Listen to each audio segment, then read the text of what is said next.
Welcome to the Laws of Style, featuring conversations on creativity, fashion, and the law from the leading edge of our economy and culture.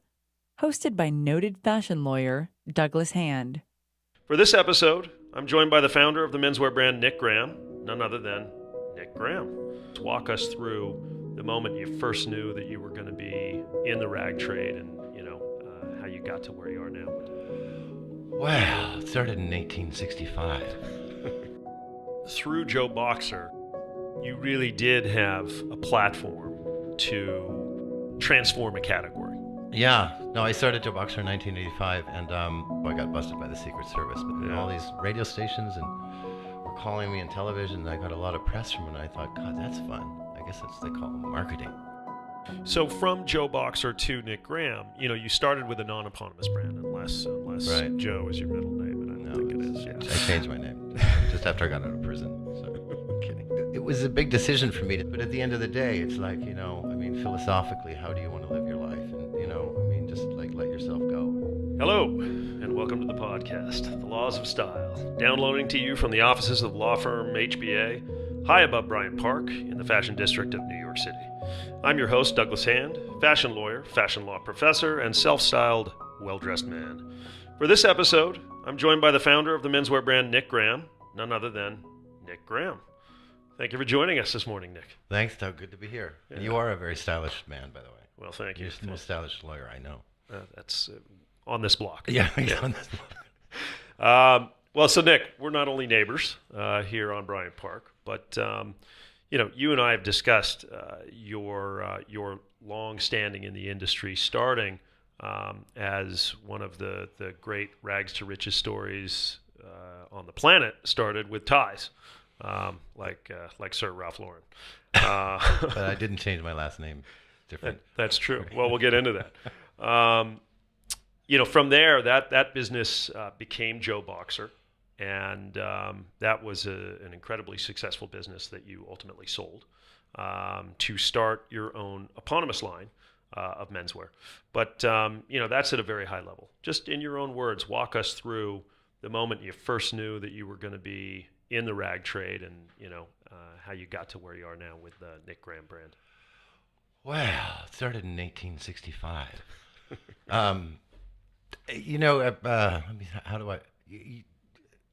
How I actually started to sew, which is kind of the responsibility of all this, is I grew up on a farm in Alberta, in Canada. That's in Canada. That's in Canada for all the people who don't look above the line. And I wanted to. There was a girl up the road at the other farm. And I thought she was really attractive, right? I thought this is like a Steinbeck novel. It's right? totally. And I thought it'd be so cool to actually make her a dress. Like this woman I knew on my farm was a sewer. She sewed, and so I thought, okay, so I'll make this girl a dress. So I went and bought a sewing machine at a church auction. Okay. And taught myself how to sew, and wow, and got her the dress. What happened after that? That's for. Did it seal the deal, or that's in the book. Gotcha. Okay, that's in the book. Anyway, but I was always intrigued by fabrics, and I don't know why, but just style in general. It's funny because my mother, she used to date Noel Harrison in England. She's from England. Okay. And in their drawer, we share that in common. My really? mother's English as well. Well, she didn't date Noel Harrison. any of the Harrisons. Anyway, she dated him in the 50s, and she had 6 of his scarves. For some reason, she kept 6 of his scarves, and I found them one day, and I thought these were so cool.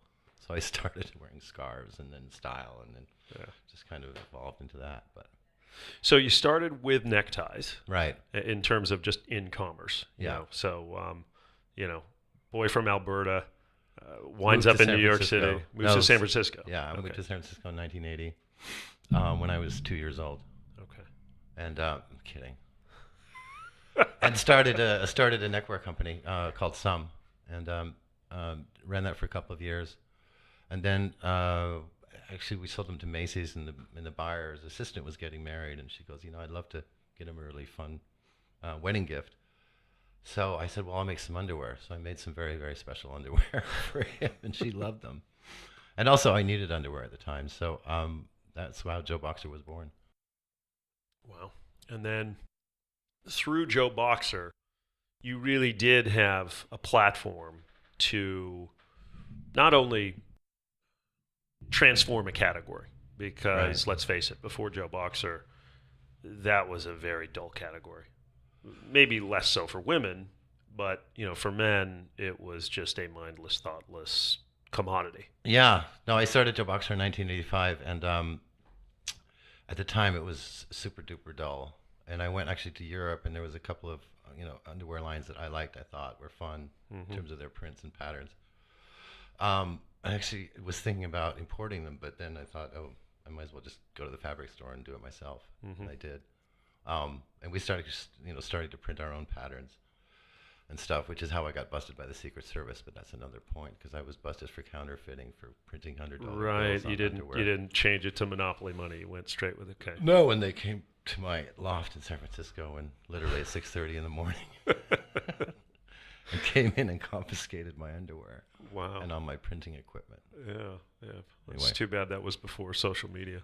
Well, actually, what happened is I had a friend at the San Francisco Chronicle, Okay. and I told her about it, and she put it on the front page. Wow. Just a little snippet, Yeah. and it just went national. And Yeah. all these radio stations were calling me, and television, and I got a lot of press from it, and I thought, God, that's fun. I guess that's what they call marketing. Right. So I guess that's Guerrilla marketing. Guerrilla, yeah. Well, and that has been that's been part of, I think, the ethos of the Nick Graham brand as well. Right. Maybe right. not guerrilla, but Chimpanzee. Kidding. It's smaller. thinking outside the box, right? So I remember the Men's Week fashion show I went to, where you had an astronaut walking Yes. down the runway. You had Buzz Aldrin. Yeah. And my son, who used to want to be an astronaut, as I guess we all did. Did he come to the Fun. show? Yeah. He didn't come to No. the show, but I showed him images, and he thought I was Right. very cool Right. for being able to shake a Yeah. Buzz Aldrin's hand. How do you think about your shows, your press moments, because they really are special in a Right. time where everybody's trying to create special? Well, I should look at the stuff we did in the 90s. Not dating myself again. But we were doing social media before there was social media, in a sense, and I'm not like. But I mean, I remember doing this event in Times Square with Richard Branson in 1994, where I was dressed in drag and he was dressed in as Prince Charles, and we got loaded into the bucket of this crane, and rose. We were taking 200 feet above Times Square, and we were throwing underwear down with bagels attached to them as little parachutes, and with a full-on bagpipe band, and then we married 'Cause a why couple not with in the Times bagpipes, Square. right? I mean, I put our URL on our Underwear Alaska in 1991. Okay. Wow. I don't know. I just kind of make this stuff up. I mean, with the Buzz Aldrin, for instance, I've met Buzz years ago, and I decided for fall of 17 or 18.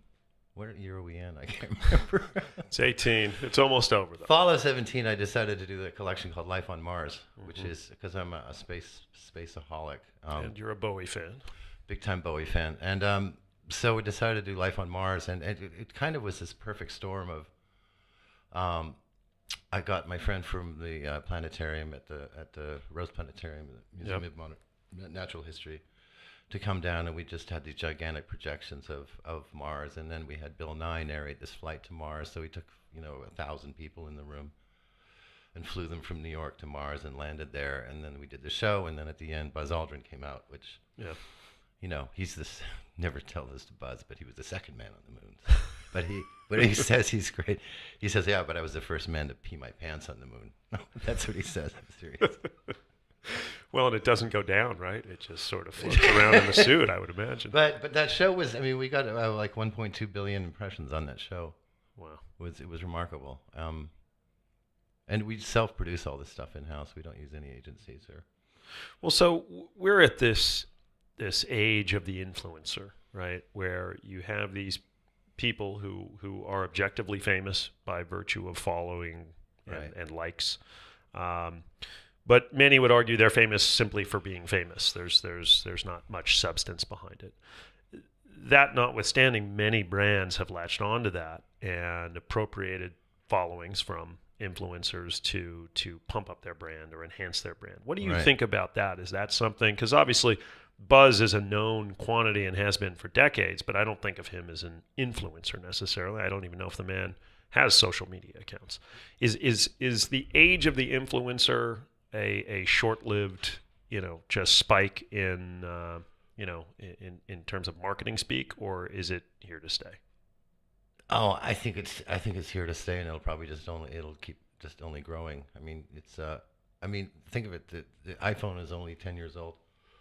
Actually, Yeah. 11. Happy birthday, iPhone. But which is remarkable in terms of how that's just changed society. And so I mean, this instrument that we hold every day and look at, and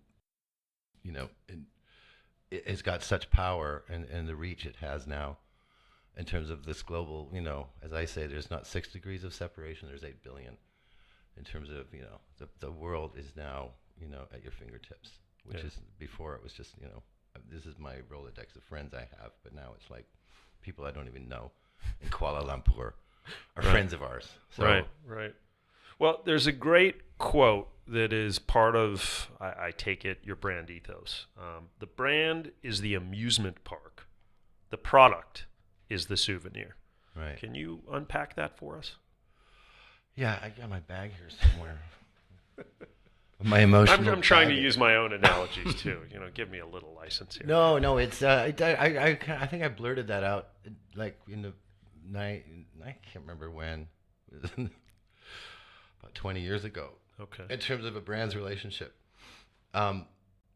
basically all branding is creating an emotional relationship with an inanimate object, right? Mm-hmm. So how does this coffee? How do you make this coffee bigger than a cup of coffee? How do you give it a sense of place in your soul and your heart? Like I need to have that. Mm-hmm. And fashion's, And to make people pay more for it. I mean, look at my underwear costs about the same as what Gucci costs in terms of production. Mm-hmm. But what they have is what I call emotional gross margin, right? Which they have like about $100 more per pair than I do, right? Yeah. I sell my underwear for $15. They sell for $115. Right. But they reinforce it with creating this environment of through imagery and through video and social media. They've got a great amusement park. They have a great amusement park, and the underwear, or their underwear or their dresses, is just a souvenir of that emotion that they, it's like Ralph is genius at that too, and anyone who's good at what Who's they done do. it well and Right. has it lasting. That's one of the risks in the industry, is that so much of the value is predicated on something so ephemeral.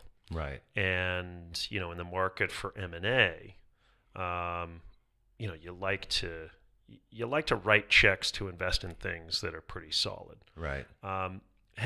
So you sold Joe Boxer. Yeah. Nick Graham, your current brand, you've got other folks on the cap table. You've taken an investment. Yeah.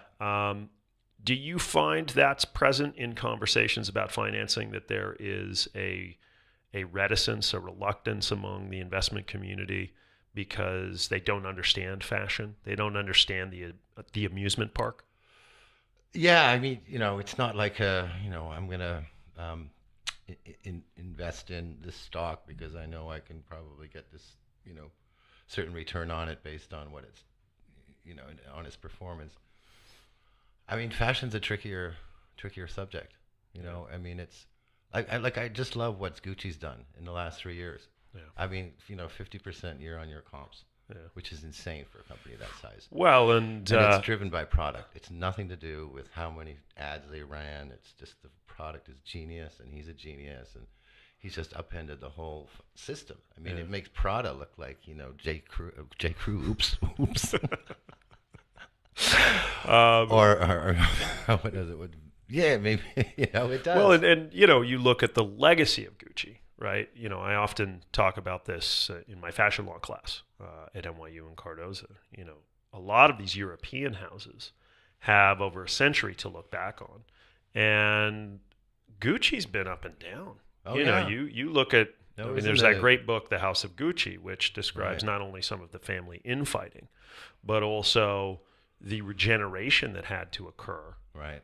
under Domenico and Tom Ford, but even, before that, where they were licensing, you could find I Gucci know. lighters, I know. right? Gucci vodka. Yeah, you could find Gucci at the under a dollar store. Yeah.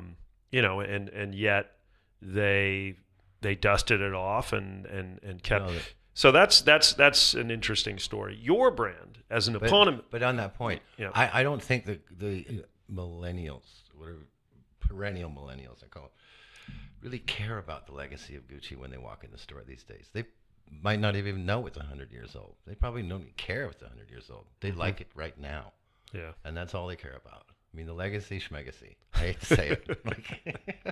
And schmegacy, that's a Jewish term. Right. Schmegacy. How It's right next to schmuck on Right. the alphabet. Right, but the millennial customer, I mean, they may be buying Gucci belts, right, or Yeah, a Gucci scarf. Doesn't Gucci still run on that grand dame who can afford the multiple $1,000 outerwear piece that Gucci sells? For sure, but I mean, I'll dial that comment back a bit. Legacy is important, right? And But the way, the dynamics of especially Gucci right now are such that it doesn't. Yes, it has a history, but it's immediate, which is every brand has to become. That's the trick of the trade in fashion. You've got to be immediate. You have to be not too far ahead, not too far behind. Well, and Gucci, I think, has really properly towed the line between appropriating too much from other sources. Right. And kind of looking like they're chasing shiny objects as opposed to leading, right? Doing things that seem a little unhinged until they are very successful. And then you go, aha, another brilliant move. No. I mean, it's like a mad flea market when you walk in the store. It's like some, eccentric, extremely eccentric, woman has died and she's left all this mad stuff. But this weekend I was at Fred Siegel in LA and Libertine, the great Libertine store there. Yeah. And it's like if you were drunk and squinted, it looks like Gucci.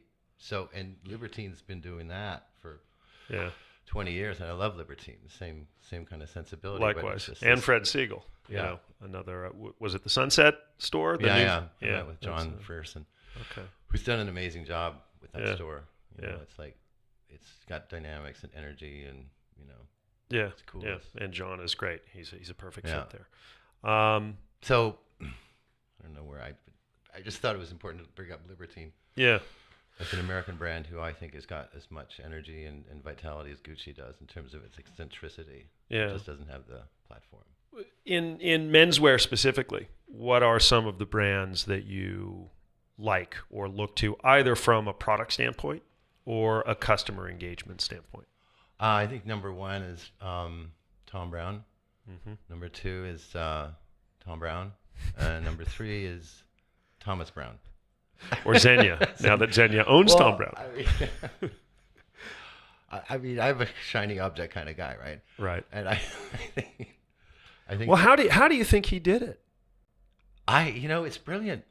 I mean, especially just since he got a $500 million market cap on that company, which is, I just am so admire Tom's, sticking to his knitting, and because that product is undoubtedly very well made. It's very well made. It's very expensive, but again, brand is amusement park, product is souvenir. No one does a show. An American designer, no one touches what Don Brown does in a show. Just the way he looks and the way he thinks, and it's incredible, right?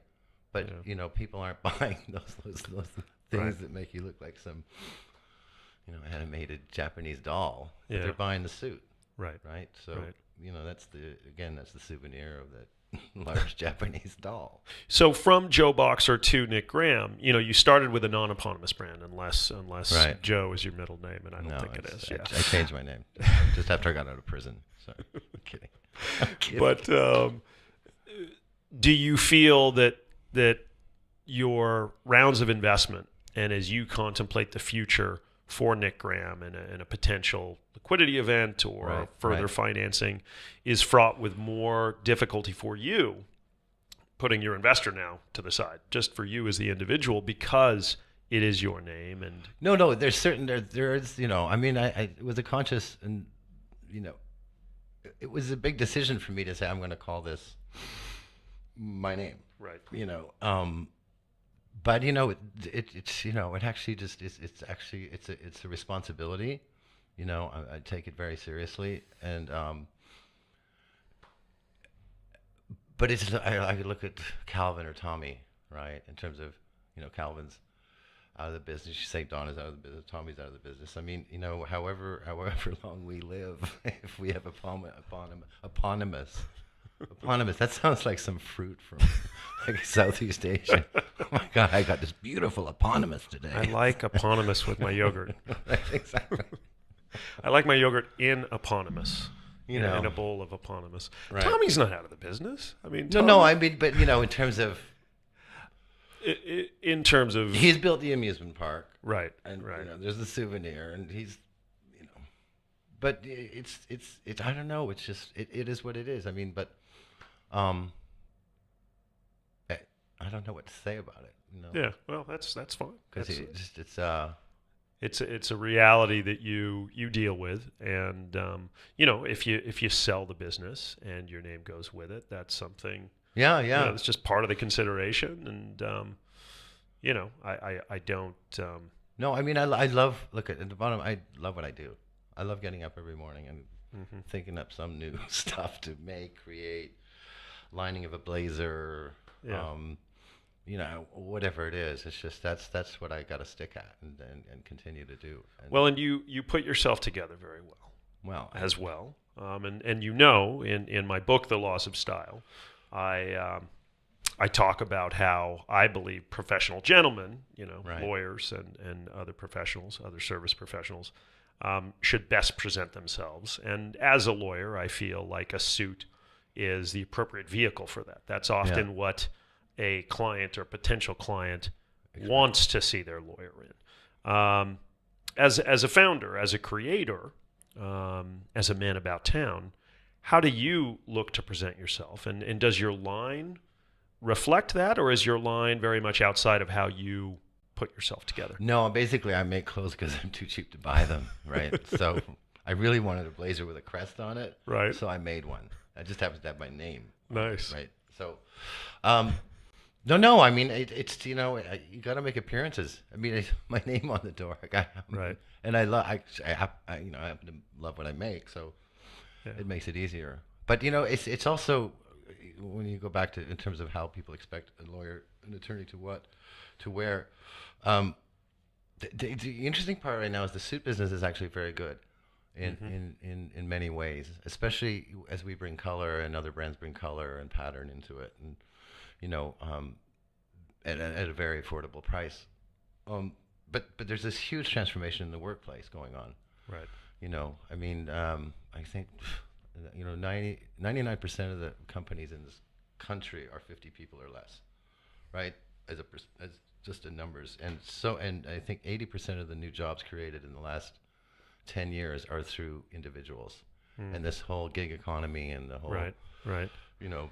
And then the development and the growth of WeWork, Right. So people are, I call them crawling out of their kitchens as entrepreneurs, right? And they're kind of going into a more social environment. So what are they wearing? Right. Just start there. Without the dress code, without the employee handbook, which has a look policy. Right. And yet JP Morgan exactly is business casual all week. No, I mean, among many other banks and law firms. Casual Friday is long dead. Right. I mean, it really is. So it's like, the decisions now for what men, how they dress, many of them never worked in a corporate environment. So there isn't that kind of IBM kind of cookie cutter approach. And I know I'm going to wear my blue suit Monday, my Tuesday, Wednesday, Thursday, and Friday. Right. But, well, so how do you account for the tailored clothing business still doing well? Because I still think there's, it's like you want to present yourself well to clients, whether you're a graphic designer or an architect or. And the suit still does that. The suit still does that. Yeah. I mean, I spent a lot of time in San Francisco, and that's you can wear a hoodie and a pair of jeans and Right. take over the world, or not. Well, but there's still, I mean, obviously in a profession where you are beholden to a client, Right. I think there is a sense of Obligation. in a way, there's a common misconception that a suit's an uncomfortable thing to wear. Right. Maybe it's the necktie is an uncomfortable thing to wear. That these things Right. are not comfortable, and they can be if they don't fit you properly. But we know they can be very comfortable as well. But I think there's something to dressing up for your client and looking, if not uncomfortable. It shows respect. It shows respect. It Right. shows respect for the work. It shows Right. an attention to detail as Right. well. And that you respect yourself and you respect them because they're giving you an opportunity to work with them. I Yeah. think that's, Yeah. But it is much, much easier to put a suit on and really only be faced with choice of tie Right, and whether or right. not you're going to wear a pocket square Right. than it is to put a professional looking casual ensemble together. Right. And I think that's why we are at a moment where people appear to be dressed worse than ever because it's hard. They don't know what to wear. Yeah, Right. and there isn't a lot of guidance other than the laws of style. But no, we had Eric Jennings, Yeah. who used to be at Saks Fifth Avenue, and while he was there, he was head of menswear at Saks Right. Fifth Avenue.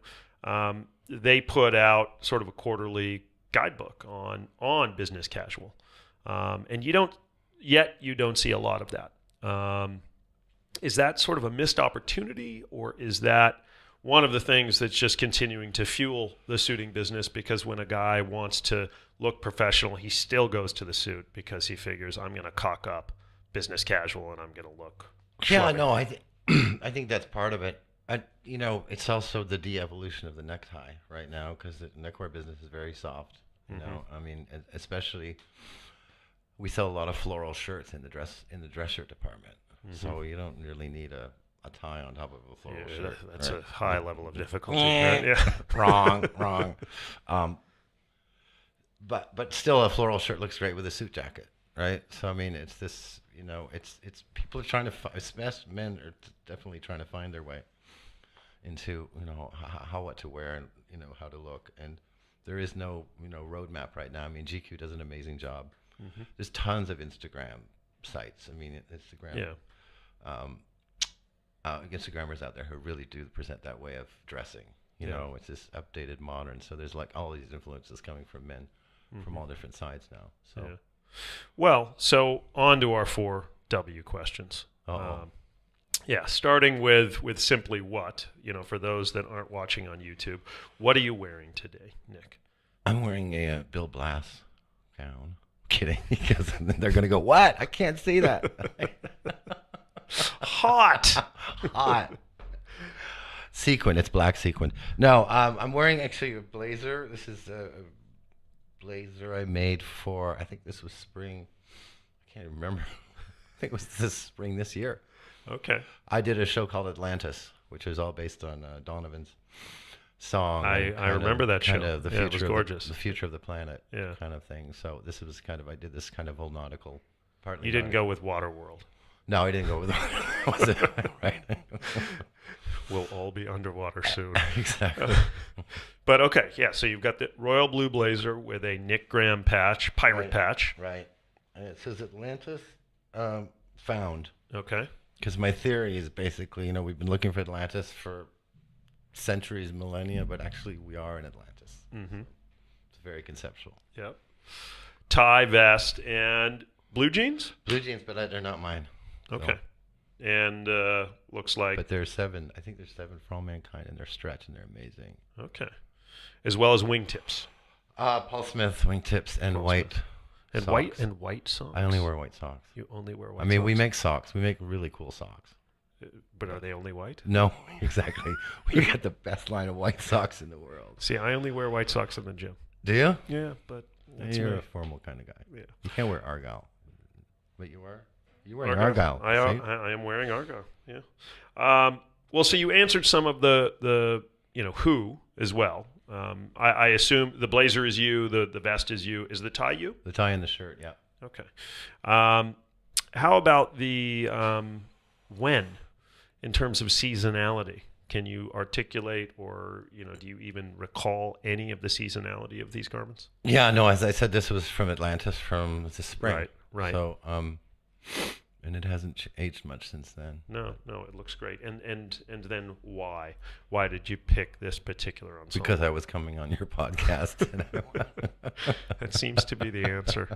No, actually, this is I dress like this kind of every day. Yeah, I see you. I bump into you sometimes right. in Bryant Park because we're neighbors, and you always look natty. You got to look natty, man. Yeah. I mean, you never know who you might bump into. I mean, I even, when I sleep, I wear an ascot just you never know who might show up.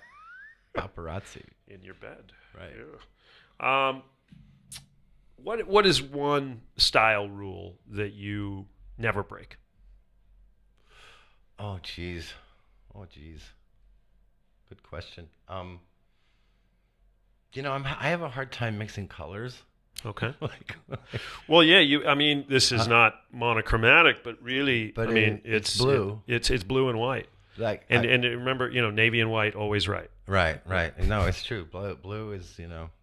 You can't go wrong. Yeah. I mean, so other than I don't know. Yeah, just keep it simple, stupid. Keep is it that simple. One okay. Keep it simple, stupid. No, that's good advice. Well, so we've talked about your shows. What about collaborations? We're at this time where there seem to be Collaborama. Yeah, Collaborama.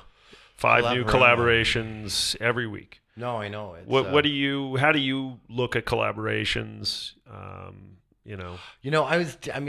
to date myself, but I've been doing collaborations for about 700 years. The first one we did was in I think it was Virgin. In '94, where if you bought 5 pairs of Joe Boxer, you got a free companion ticket on Virgin to the UK. Wow. Or anywhere Virgin flies, which was England. Yeah. So then I did a General Motors collaboration. Around then, I built a taxi, New York taxi. They had one in San Francisco, one in New York, and they were totally tricked out. These things were amazing. It even had a scratch and sniff map of New York, so when you drove by the Port Authority. But all the fares went to breast cancer. Okay. And that allowed me to actually stand in the wind tunnel at the General Motors testing facility in Detroit. It's insane. So they chained me. Is that why your hair always seems to go back? We got it up to about 130 miles an hour, and literally my cheeks were like, ooh, it was so much fun. General Mills, we had the world's largest breakfast. So you're dealing with Fortune 100 companies in your collabs, which, collabs for a lot of brands seem to be so micro in nature. Yeah. No, we just did one at the last Men's Fashion Week with Cadillac, which was wonderful because Cadillac has Cadillac House, which is amazing, and so they called and offered do your show with us here. And so I went down and I was doing, the theme for spring next year is 1969, which is basically the year of the Apollo 11 and Woodstock. And it was, as I say, it was when America, America's right brain and left brain were working overtime. Right. Because there was Woodstock on Wednesday and Apollo 11, and it was this powerful, powerful year. So I went down anyway. So I went down and looked at Cadillac House, and I loved the space. And, and they had a car in the lobby. And I said, do you have anything a little more modern looking? Of course, is there XT5 or something? Right. Just shut up. They're giving you So space. you responsible for getting that super cool silver? Yes. Wow. So I said, do you have anything like really cool and futuristic looking? And one of the people from General Motors was there, and they said, well, we have a car. It's called the Cyclone. We have no idea where it is. So she Googled it on her phone, and it's the most beautiful car. It's from 1959. Yeah. And it's totally Jetsons. This car is gorgeous, right? Yeah. And so I said, if you can get me the car, I'll do the show. So, what a princess, right? So they found the car. They have the archive in Detroit, and the insurance on this car is $15 million. It's priceless, really. Yeah. And they brought it to New York, and we parked it on the runway for the show. Yeah. And that was just, I mean, that's what I love about working with Fortune 100 companies. You can say, I really want that car, and it comes. And Shit gets done. Yeah. Shit gets done. And I'm doing a lot of the stuff with NASA right now. Doing a lot of stuff for Apollo 11 next year in terms of the celebration. It's also the 60th anniversary of NASA this year, the 50th anniversary of Apollo next year. So doing a lot of stuff with NASA. In fact, we're hosting the gala at Kennedy Space Center next July 16th. Oh, wow. That'll be something. Dressing all the astronauts. And so, I mean, I just love hanging out with, I mean, I kind of pursue these things just because I like them. I mean, I don't really know if NASA is a marketing strategy, but I just kind of follow my heart, I mean, it's a wonderful thing to have created a life and a career for yourself where passions in your life can be things you fold into them. I mean, I look at my life and my career, and to be a lawyer focused on the fashion industry is not intuitive, but it's something I'm passionate great about. Clothes out of it. And you get great clothes out of it. No, I mean, I'm actually working on a book right now called If You Don't Ask, the Answer's No. And it's kind of taking my experiences over the the last many years and kind of, and sorting them out in terms of what they did and how they happened and why they happened, because they wouldn't have happened if I didn't ask. Yeah. Because if you don't ask, don't get. Don't get. Yeah. And, it's really fascinating. But it's a much more, it's a kind of I call, this is a pitch session. It's like Richard Branson meets Tony Robbins, right? It's a really funny book with all these amazing, crazy. A lot of anecdotes from your life. Anecdotes. But at the end of the day, it's like, I mean, philosophically, how do you want to live your life? And, I mean, just like let yourself go and kind of, if you're hesitant about something, just ask, right? Yeah. Don't, they'll never call back. Or, they're fucking, I'm crazy, but maybe you are crazy, so what? Right. What's your writing process? When do you write? Do you take big blocks of time off, or is there a set time each day where you say, I'm going to get 200 words out? Yeah, I write in the morning early, like 5. Okay. Actually, I don't, the way I do it is I dictate to Siri. Okay. And I start with Siri, and then I dictate it into an email. But you can get chapters done in like an hour. Yeah, that's nice. And then plus, I mean, just in terms of the flow of words, that's an interesting way to... It creates a different kind of cadence, as it would, rather than text. And then I go back and edit it. But it's really fun, It's so... Another random question, but it's something that's been interesting to me in the industry, back to the industry of fashion and apparel. I'm seeing more and more unisex brands out there. Yeah. And, traditionally, there's been a very clear bifurcation between menswear and women's wear. What do you think of unisex? Is it here to stay? Is it just a marketing ploy?